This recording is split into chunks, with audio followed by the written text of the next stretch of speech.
മാന്യപ്രേക്ഷകർക്ക് നമസ്കാരം. ടി.ജി. മോഹൻദാസിനെ വീട്ടിൽ നിന്ന് അറസ്റ്റ് ചെയ്തോ എന്ന് പറഞ്ഞ് നമ്മുടെ കേരളത്തിലെ സുഡാപ്പികള്, ജിഹാദികള്, മൗദൂദികള്, അതേപോലെ തന്നെ കേരളത്തിലെ സകല പ്രമുഖ മാധ്യമങ്ങള്, അതേപോലെ തന്നെ UDF-ഉം LDF-ന്റെയും യജാതി ഐക്യമാണെന്നോ നമ്മൾ ഈ കഴിഞ്ഞ ദിവസം കണ്ടിട്ടുണ്ടായിരുന്നത്. അവരൊക്കെ തന്നെ വീട്ടിൽ നിന്ന് ടി.ജി. അറസ്റ്റ് ചെയ്തോ എന്ന് പറയുന്ന അത്തരം സകല മൊണ്ണത്തരം വിളിച്ചു പറയുന്നവരോടും വളരെ ലളിതമായിട്ടൊരു കാര്യം അങ്ങ് മുന്നോട്ട് വെക്കാം. ഈ ഒളിച്ചോടാനും കാല് പിടിക്കാനും ഒളിവിൽ കഴിയാനും ടി.ജി. മോഹൻദാസ് സുഡാപ്പിയല്ല. ടി.ജി. മോഹൻദാസ് പോപ്പുലർ ഫ്രണ്ടുകാരനല്ല. ടി.ജി. മോഹൻദാസ് ഒരു ജിഹാദി അല്ല. ടി.ജി. മോഹൻദാസ് നട്ടല് നിവർത്തി നിൽക്കുന്നൊരു ഭാരതീയനാ. എന്തെങ്കിലും പറഞ്ഞാൽ അതിൽ അദ്ദേഹം ഉറച്ചു നിൽക്കുന്നു. അതിനോട് ആർക്ക് വേണമെങ്കിലും യോജിക്കാം, വിയോജിക്കാം. അതും പറഞ്ഞ് ടി.ജി. മോഹൻദാസ് എങ്ങോട്ടെങ്കിലും മുങ്ങില്ല എന്നുള്ള കൃത്യമായ ഒരു തെളിവ് കൂടിയല്ലേ പോലീസ് അദ്ദേഹത്തെ വീട്ടിൽ നിന്ന് അറസ്റ്റ് ചെയ്ത സമയത്ത് വിവേകമുള്ള സകല മലയാളികളും തിരിച്ചറിഞ്ഞത്. ഇതൊക്കെ കേൾക്കുമ്പോഴേക്ക് സുഡാപ്പികൾ, പോപ്പുലർ ഫ്രണ്ടുകാര് എന്താണോ ഒളിച്ചത് എന്നൊക്കെ ചോദിക്കുകയാണെങ്കിൽ ലേറ്റസ്റ്റ് ഒരു തെളിവും കൂടി അങ്ങ് മുന്നോട്ട് വെക്കാം. ജോസഫ് മാഷിന്റെ കൈവെട്ടിയ കേസിലെ 13 വർഷമാ സവാദ് എന്ന തീവ്രവാദി മരപ്പണിയെടുത്ത് ഇവിടെ ഒളിവിൽ കഴിഞ്ഞിരുന്നത്. മരപ്പണിയെടുത്തത് ചെയ്യാനുള്ളതൊക്കെ ചെയ്തിട്ട് പേടിച്ച് കുടലന്മാരെ പോലെ, പേടിച്ച് ഭയന്ന് പെരിച്ചായികളെ പോലെ മരപ്പണി എടുക്കുക. ആ മരപ്പണി എടുക്കുന്ന ഗതികേടിലേക്കൊരു തീവ്രവാദി എങ്ങനെ എത്തുക? മരപ്പണി ഒരു ഗതികേട് ഉള്ള പണി എന്നല്ല പറയുന്നത്, മറിച്ച് ഒരു തീവ്രവാദി എങ്ങനെ പണിക്ക് പോകുന്നൊരു അവസ്ഥയിലേക്ക് എത്തി. ഇവിടെ ഹവാലാപ്പണം, കള്ളപ്പണം, ഇതൊക്കെ തന്നെ കൃത്യമായിട്ട് ബ്ലോക്ക് അങ്ങിട്ടിട്ടുണ്ട് രാജ്യം ഭരിക്കുന്ന കേന്ദ്ര സർക്കാർ. ലോകത്തെ തീവ്രവാദികളൊക്കെ തന്നെ നമുക്കറിയാലോ. ഹമാസ് എങ്ങനെയാ? അവരെ സ്വന്തം ആളുകൾ അവര് തന്നെ തീർക്കും, എന്നിട്ട് ഇരവാദ ലോകം മൊത്തം, എന്നിട്ട് ഇരന്ന് തിന്ന് ജീവിക്കലാണല്ലോ ഹമാസിന്റെ ഏർപ്പാട്. അതേ ശൈലി തന്നെയായിരുന്നു പോപ്പുലർ ഫ്രണ്ടിനും കോൺഗ്രസ് ഒക്കെ ഇവിടെ ഭരിച്ച സമയത്ത്. അതുകൊണ്ടാണല്ലോ ജോസഫ് മാഷിന്റെ കൈവെട്ടിയതൊക്കെ സുഖകരമായിട്ട് അങ്ങ് ഇവിടെ നടന്നിരുന്നത്.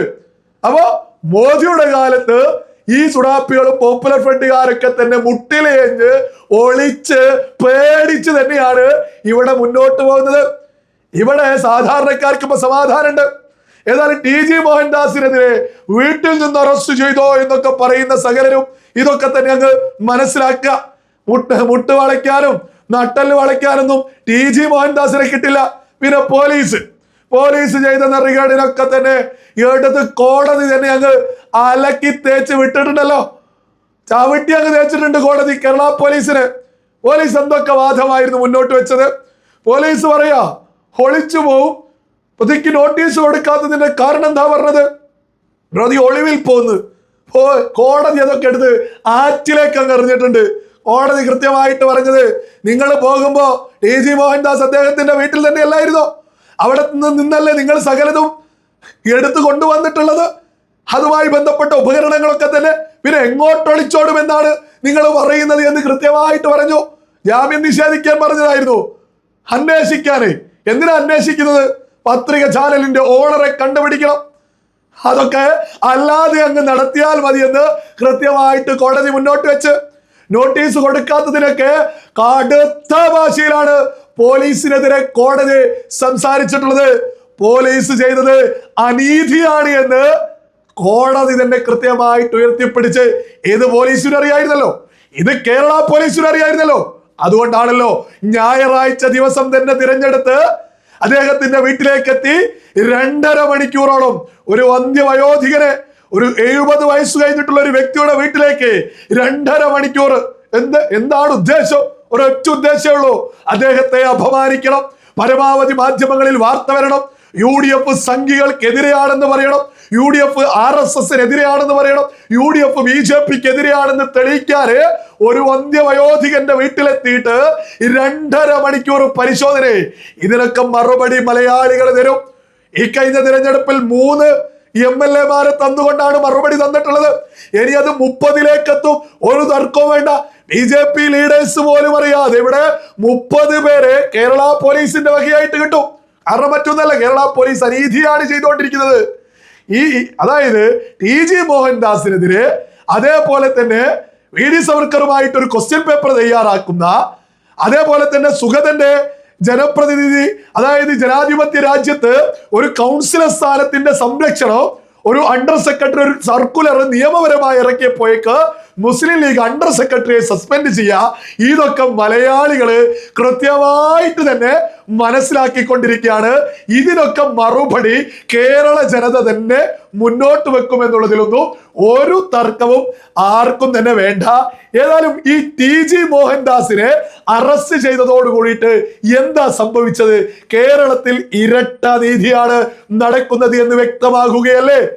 എം എം മണി CPM-ന്റെ ഇടതുപക്ഷത്തിന്റെ പ്രധാനപ്പെട്ട നേതാവ് ഇവിടെ കൊലവിളി പ്രസംഗം നടത്തിയില്ലേ? കൊല ചെയ്തതിന്റെ കണക്ക് വിളമ്പിയിട്ടില്ലേ? അങ്ങനെ കണക്കുകള് കൊലവിളി നടത്തിയിട്ടുള്ള കണക്കുകൾ നിരത്തി കൊലവിളി നടത്തിയിട്ടുള്ള എം എം മണിയെ ഇവിടെ മന്ത്രിയാക്കിയിട്ടില്ലേ? ഇവിടെ എല്ലാ അധികാര സ്ഥാനത്തും ഇരുത്തിയിട്ടില്ലേ? കൊലവിളി നടത്തിയ ഒരാള് എം മണിയെ ഇതുപോലെ വീട്ടിലെത്തി വലിയ റെയ്ഡൊക്കെ നടത്തുന്നത്, ദിവസങ്ങളോളം അതിന്റെ പിന്നാലെ നടക്കുന്നത് നിങ്ങൾ ആരെങ്കിലും കണ്ടിട്ടുണ്ടോ? ഇടതുപക്ഷത്തിന്റെ നേതാവാ. ഇനി ഉമർ ഫൈസി തട്ടമിടാത്ത സ്ത്രീകളൊക്കെ തന്നെ അഴിഞ്ഞാട്ടക്കാരിയാണെന്ന് പരസ്യമായിട്ട് പറഞ്ഞിട്ട് ഉമർ ഫൈസിക്കെതിരെ ഇവിടെ എന്തെങ്കിലും നടപടി എടുത്തിട്ടുണ്ടോ? ഒരു ലീഗ്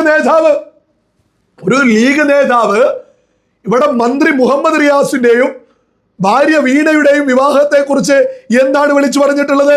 അബ്ദുറഹിമാൻ കല്ലായി എന്ന് പറയുന്ന ലീഗ് നേതാവ് അത് വ്യഭിചാരമാണ് എന്ന് ഒരു മന്ത്രിയെ പൊതുസമൂഹത്തിൽ അപമാനിച്ചിട്ടുണ്ട്.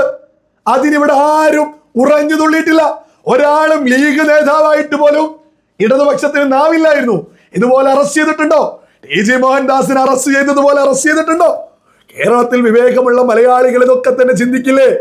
ഇവിടെ TG മോഹൻദാസ് പറഞ്ഞ വിഷയത്തോട് ആർക്ക് വേണമെങ്കിലും യോജിക്കാം. അത് ജനാധിപത്യപരമാണ്.